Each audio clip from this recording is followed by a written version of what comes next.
911 systems here. Now this video is going to be another short video, 5 minutes or less, and we're just going to show you like how to interface a button or an input, anything that can trigger. So in this case we have this nice stainless steel momentary button. It does have a normally closed connection, which we don't use these for our purpose, so we just have them clipped off. Now you could use this as a customer. You could actually use the normally closed, and you can change the settings for the inputs to be a normally closed, and when the button press it opens it. That's a good setting for situations where you would want the light to illuminate if there was something disconnected. I think is the right way to say that, but here we go. So this push button, we're just going to show you how this hooks into input 1. We took the terminal off and we hooked to the input 1 and the ground. So we're going to plug this back into the port here. All right, so it's nice and good, and we're going to bring this over here and just set it down. And we have this set up. We have the audio cable runs into our amplifier, which is over here, and there's a speaker directly above us. So we're going to press this button and hear what we have the alert set for.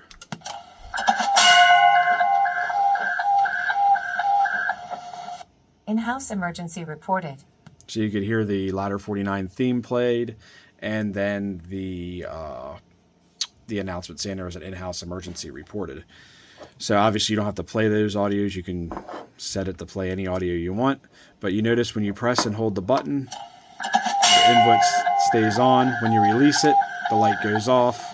In-house emergency and it'll play at one time. If you press it again, it'll just... In-house emergency reported. It's got the filter MP3 repeat is turned off. In-house emergency reported.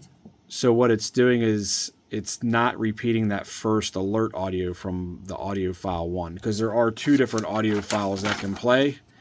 So you can see here it's playing audio file 10, I'm sorry, audio file 1 and then audio file 66. So it's not repeating that audio file 1 because it was too soon. So press it again. Now it may play it. I think it's about 15 seconds is what you have to wait before it'll reset completely. Let's try again. Yep, there we go. So in-house emergency reported. But if I press it again, it should just be in-house emergency reported. In-house emergency. You wait 15 seconds, it resets, it'll play all the audio files again in order. So that is how you interface your button. And this can be input 1, input 2, input 3, input 4.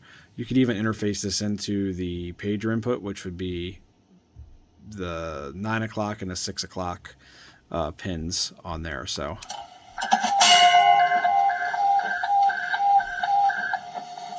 in-house emergency reported. Hope this was helpful.